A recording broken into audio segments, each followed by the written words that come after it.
In the heart of Thailand, a woman lived a life that appeared unremarkable at first glance. Sararat Rangsiwuthaporn, born in 1981, was known to her family and friends as a quiet, seemingly ordinary woman. She grew up in the bustling city of Bangkok, where the fast pace of life masked many of the city's darkest secrets. Sararat, with her calm demeanor and unassuming presence, was one of those people who could easily slip through the cracks of society, until she became infamous as Cyanide, a name that would forever be linked to death and destruction. Welcome back to Crimes Exposed, a true crime channel. Before we dive deeper into the chilling story of Thailand's Cyanide Killer and try to expose the truth behind this poisonous deceit, make sure to hit the subscribe button, like this video, and share it with anyone you think would be interested in this chilling true crime case. Your support helps keep us going and brings more gripping stories like this one to the forefront. If you're new to the channel, be sure to catch up with our previous videos to immerse yourself fully in these gripping tales. Now, let's continue with our story. Sararat's life didn't seem to indicate any hint of the horrors she would later commit. She studied at a local university and, like many young women in their 20s, dreamed of a bright future. Her relationships with her family were seemingly normal, and she moved through the world without raising any suspicion. However, as time went on, Sararat would take a dangerous path that would eventually result in the poisoning deaths of at least 14 people. The first clue that something was amiss came when one of her acquaintances fell seriously ill after spending time with her. What was later discovered would send shock waves through Thailand. A simple, unremarkable woman was slowly and methodically poisoning people, her weapon of choice, a substance so insidious that it left no traces for the longest time: cyanide. But how did Sararat, a woman so ordinary on the surface, become a cold-blooded killer? What motivated her to commit such heinous acts? To understand this, we must first look at her early life and the events that set her on this dark course. Her parents, while hardworking, were not wealthy, and Sararat's childhood was one of modest means. They lived in a small, middle-class neighborhood where life was simple but filled with the everyday struggles of survival.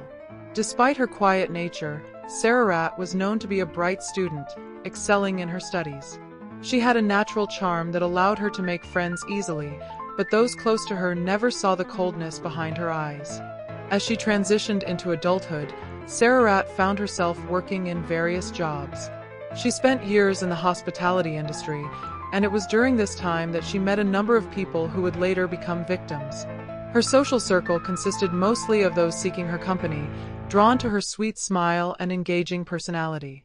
Little did they know that beneath her friendly exterior lurked a darkness, one that would take years to fully reveal. But it was not until her relationships with men began to develop that the true horror of her psyche would begin to surface. It was during these relationships that Sararat first became familiar with cyanide. She learned its effects, its power, and how to use it without detection. She carefully observed, choosing her targets with chilling precision. Her first victim would be someone she knew well, a man she had been romantically involved with. His death would not be an accident. It would be the start of a killing spree that would span several years. As Sararat Rangsiwuthaporn continued to navigate through her daily life, few could have suspected the growing darkness within her. She maintained the image of a polite, charming woman, easily blending into her surroundings. However, behind the facade, she was developing a sinister appetite for control and power over life and death. It was in 2013 that Sararat's first known victim fell ill. This was a man who had been in a brief relationship with her, someone who, at the time, had no reason to suspect that his life was in danger. The man, whose identity remains largely hidden in most reports, began to suffer from sudden, unexplained symptoms: nausea, dizziness, and eventually, a complete collapse. Doctors were baffled. The symptoms seemed like a generic poisoning, but the cause was elusive. Sararat had carefully planned his demise. She had purchased cyanide from an underground source, knowing that this odorless, tasteless poison would leave no trace. Her first experiment was almost perfect. The man's death was deemed natural at first. He had been suffering from a host of unrelated illnesses, so it seemed plausible that his collapse was just another unfortunate part of his ongoing health issues. But Sararat had already started to test her method.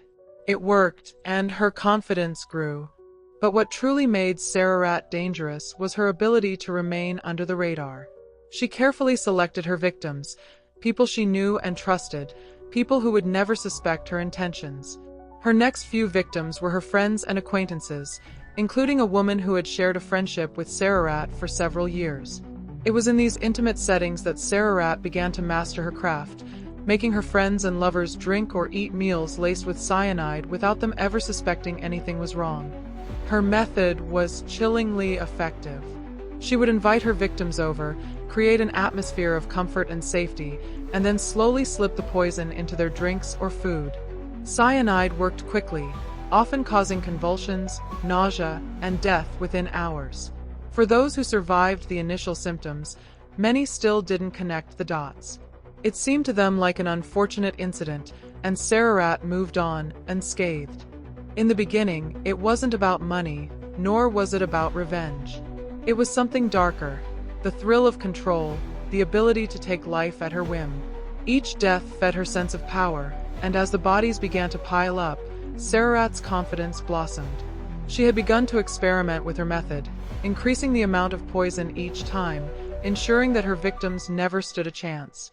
She was becoming a master at the art of murder. However, Sararat's perfect scheme was not as foolproof as she believed. It was only a matter of time before someone started asking questions.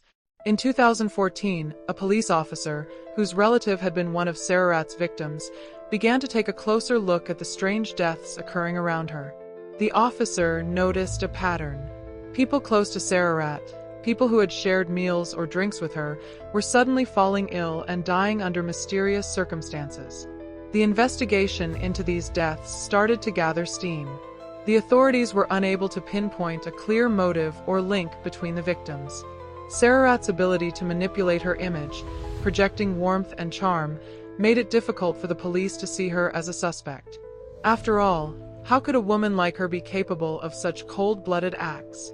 The investigation, however, revealed something more sinister.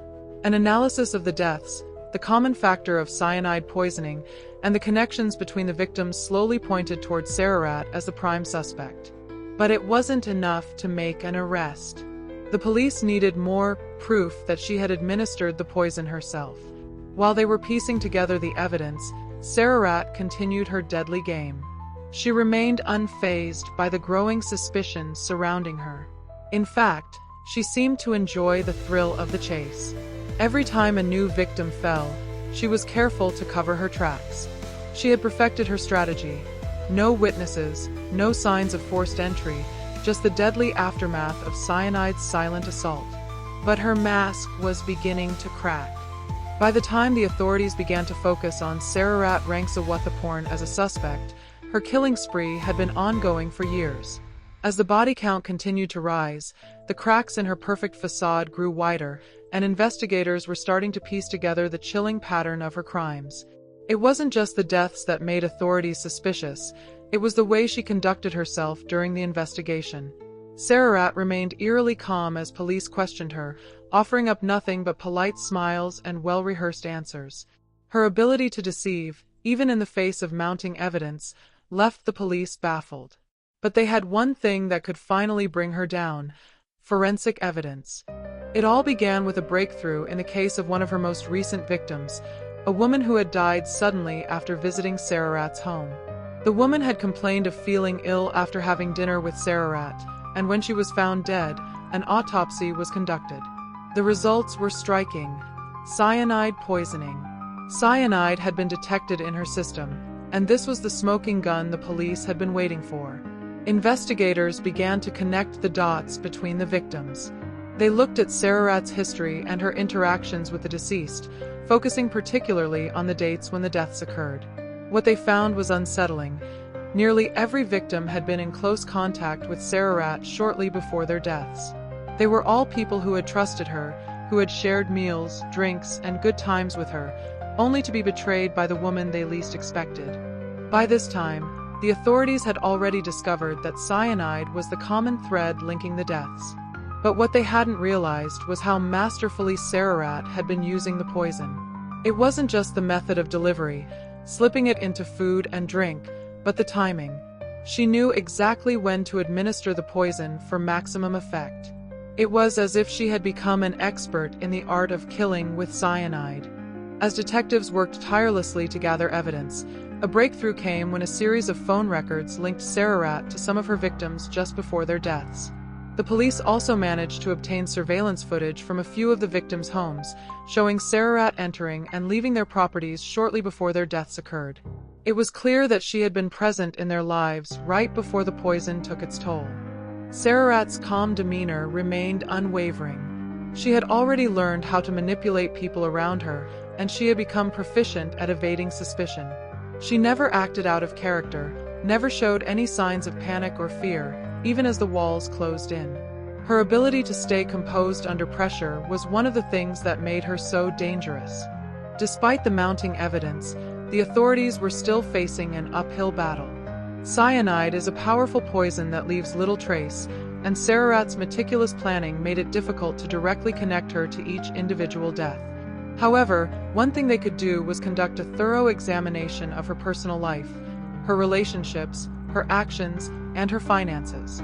It was at this point that the authorities uncovered something chilling. Sararat had been living a double life. To the outside world, she was a normal woman working in a modest job, but in the shadows, she was a master manipulator. She had kept meticulous records of her victims, documenting her interactions with them, and even planning each death with the precision of a professional hitman. Authorities also discovered that Sararat had been financially benefiting from her victims' deaths. She had collected money from life insurance policies, some of which had been taken out on the victims shortly before their deaths. She had even gone so far as to manipulate family members into signing over financial assets, all while maintaining the appearance of being a kind, grieving friend. The discovery of this financial connection gave investigators the leverage they needed. Sararat's greed was now exposed as a key motivator behind her killings. But even as the investigators closed in on her, Sararat remained confident, believing that she had outsmarted them at every turn. Sararat's charm was her most dangerous weapon. To the outside world, she was a woman of grace, intelligence, and warmth. She maintained strong relationships with everyone in her life, from friends and acquaintances to her family members and romantic partners. In her eyes, these relationships were nothing more than tools to manipulate and control those around her and to ensure her survival. Her ability to manipulate was a skill honed over years of practice. The people who trusted her were drawn to her kindness, her seemingly genuine concern, and her ability to make them feel special. In a world where many felt isolated and vulnerable, Sararat's warmth was a beacon of hope. She would invite people into her life, offer them her support, and become their confidant, only to betray them when they least expected it. Her victims were often people who had come to rely on her, whether they were family members, friends, or lovers. Each of these relationships was a carefully constructed facade, and Sararat's mastery of deception meant that she could gain their trust without raising suspicion. It wasn't just about the poison, it was about her ability to make people feel that they were in safe hands, even as she prepared to take their lives. One of the most heart-wrenching aspects of her manipulations was the way she used her relationships for financial gain. Sararat had found that life insurance policies were an easy way to collect money after a victim's death. She would convince her victims to take out policies, often under the guise of a caring friend or partner, and then watch as they perished from cyanide poisoning. Her ability to emotionally manipulate her partners was particularly disturbing. Sararat had a string of romantic relationships, many of which involved men who were deeply in love with her. She would use her charm to seduce them, then play the part of a supportive and loving partner. Once they were emotionally vulnerable, Sararat would carefully weave her web of deceit, ensuring that they were financially invested in her well-being. Then, when the time was right, she would poison them, leaving behind a grieving widow who would soon be caught up in the aftermath of her actions. For those who had known her for years, the realization that she was capable of such cruelty was almost impossible to grasp. Sararat's carefully cultivated image as a nurturing woman was shattered, but only after many had already fallen victim to her. Her ability to deceive those closest to her showed just how dangerous she truly was. But it was not only her lovers and friends who were affected by her manipulations. Sararat's own family was unwittingly drawn into her schemes. She had grown up in a relatively normal family environment, with loving parents who provided for her. But as she grew older, she began to use her family members to further her own goals. She would call upon them for support when needed, presenting herself as a woman in distress, always carefully managing the emotional dynamics to keep them on her side. It was with her family that Sararat's true cunning came to light. Her ability to manipulate was so subtle that even those closest to her never suspected her of wrongdoing. She played the part of the innocent daughter, the loyal sister, and the caring niece, all while plotting her next move. But even the most skilled manipulator eventually makes a mistake, and Sararat's story was no different. As her victims continued to fall ill and die, the authorities began to take note of the strange pattern that surrounded her. They noticed that several of the victims had been close to Sararat, and the more they looked into her relationships, the more they uncovered troubling evidence. One of the key turning points in the investigation came when one of her romantic partners, who had survived a poisoning attempt, bravely came forward. This individual had been in a long-term relationship with Sararat and had nearly died after consuming a drink she had prepared for him. He had felt ill for several hours, but when he regained his strength, he began to piece together the events that led up to his near-death experience. Sararat, who had always been careful to hide her true intentions, was now exposed. Her manipulation had worked for so long, but her victims were beginning to fight back. It was this critical moment, this individual's testimony, that led to the police's breakthrough in the investigation. The evidence was mounting. Sararat's carefully crafted world was beginning to unravel. Her relationships, which she had so expertly cultivated, now served as the key to her downfall. But Sararat was not done yet. She remained cold and composed as the investigation intensified. She knew that her time was running out, but she refused to show any signs of fear or regret. Instead, she continued to maintain her calm, even in the face of impending arrest. The walls had finally closed in on Sararat Rangsiwuthaporn. After months of investigations, interrogations, and mounting evidence, authorities had enough to make an arrest. Sararat had become increasingly paranoid, but her calm exterior remained intact. She had always believed she was invincible, that her careful planning and manipulation would protect her forever. But now, the full weight of the law was coming down upon her. On the day of her arrest, Sararat was surprisingly composed. There was no dramatic confrontation or emotional outburst. She was simply taken into custody, her arrest making headlines across Thailand. As the news spread, the public was stunned.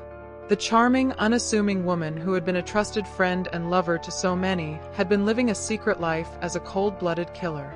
During her questioning, Sararat remained eerily silent at first, refusing to give any details about the deaths she had caused. She was a master at controlling her emotions, and the authorities quickly realized that they would need to use the evidence they had gathered to break her down. It wasn't until they confronted her with the phone records, financial documents, and testimonies from surviving victims that Sararat began to show cracks in her armor. Slowly, over several hours of interrogation, she started to admit her role in the killings, but her responses were chillingly nonchalant. She didn't express any remorse or sorrow. Instead, Sararat explained her actions with a cold, clinical detachment, as if she were discussing the weather or any other mundane topic. "I never meant to hurt anyone," she said flatly, though her words were empty. "But the money was there. I needed it." For Sararat, it wasn't about the thrill of killing, nor was it an act of revenge. It was about control and financial gain. She had been living in a world of deception, using her relationships as stepping stones to increase her wealth and power. And cyanide, she explained, had been the perfect tool, silent, invisible, and deadly. As the trial began, the public was gripped by the story of Sararat's crimes. Journalists flocked to the courtroom, eager to witness the woman behind the chilling murders stand trial. Sararat's defense team attempted to argue that she was mentally unstable, that the deaths had been accidental or unintentional. However, the evidence was overwhelming. The poisonings had been too well planned, too methodical, to be anything other than intentional. The trial was a spectacle, with witnesses testifying about Sararat's manipulations and the years of deceit that had led to the deaths. Victims' families took the stand, sharing their heartbreak and anger over the loss of their loved ones. Some spoke about how Sararat had woven herself into their families, how they had trusted her, only to have their lives shattered by her actions. What was most disturbing was how cold Sararat remained throughout the trial. She showed no emotion as the impact of her crimes was laid bare for all to see. She was a woman who had killed for personal gain, without any regard for the lives she had destroyed along the way. Her victims had trusted her, loved her, and yet she had betrayed them all.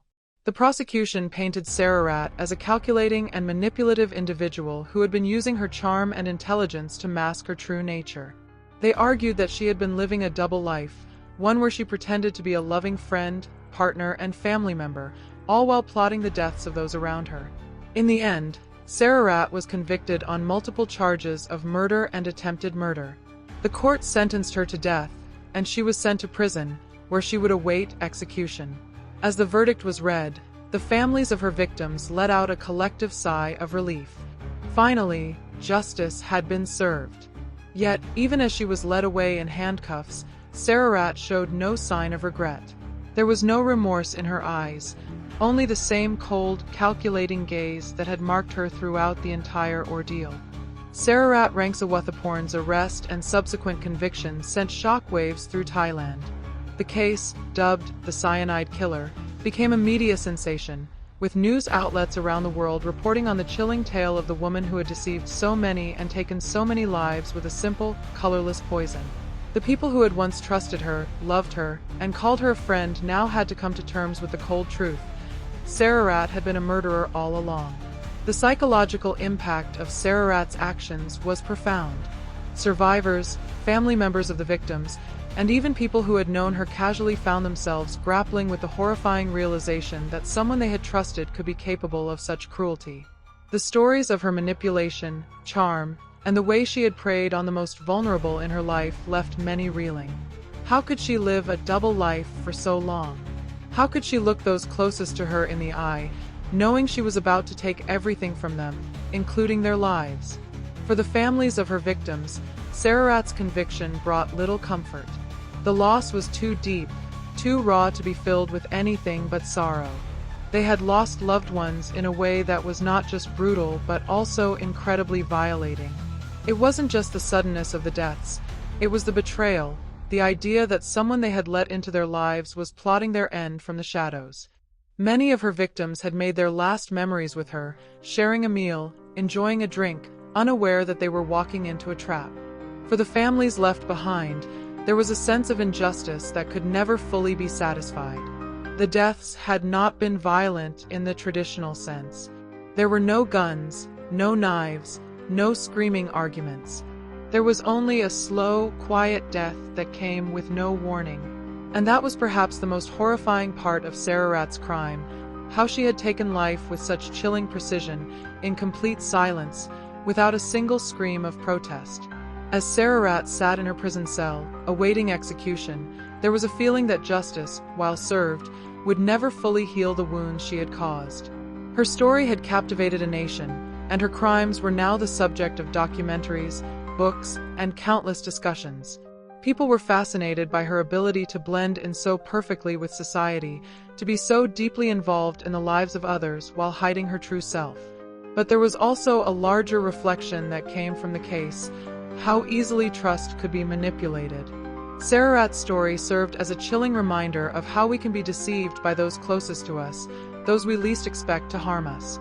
Her crimes raised questions about the darkness that can hide behind a friendly face, and how easily someone can take advantage of our vulnerabilities. The psychological toll on the public was significant. People began to question their relationships, their trust in others, and the fragility of life itself. In some ways, Sararat's crimes exposed the very nature of human trust and the dangers of allowing someone to get too close. The feeling of betrayal was not only personal but cultural. Sararat's victims had trusted her because they believed in the bonds of friendship and love, and she had destroyed those bonds with a coldness that was almost incomprehensible. As the years passed, Sararat's case remained a haunting tale in Thai criminal history. But despite her conviction, there was one lingering question that would never be answered. What drove Sararat to commit such horrific acts? Was it greed? Was it an inherent coldness in her nature? Or was it something darker, something psychological that she had concealed for years? For Sararat, the answers would remain her own. She showed no remorse, no real understanding of the gravity of her actions. To the end, she denied the depth of the damage she had caused, stating that she had only done what was necessary to secure her future. It was a chilling, dispassionate view of human life, one in which the people around her were mere pawns in her quest for control and money.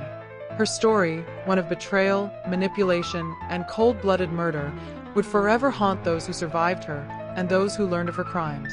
The case of Sararat Rangsiwuthaporn remains one of the most unsettling in modern Thai history, a reminder of the darkness that can exist behind the most ordinary of faces. The story of Sararat Rangsiwuthaporn, the Cyanide Killer, serves as a chilling reminder that appearances can be deceiving. It teaches us that trust is a fragile bond, easily manipulated by those who understand our vulnerabilities. It also reminds us of the importance of being cautious with whom we share our lives and secrets. While Sararat's charm hid her true nature, her story ultimately shows us that true strength lies in knowing the people we trust, and in recognizing that not all is as it seems. Betrayal, in the most subtle forms, can be the deadliest. Thank you for joining us on this unforgettable journey. And if you haven't already, like, subscribe, and share this video for more true crime mysteries that leave you questioning everything. Stay tuned for more investigations, and thank you for watching.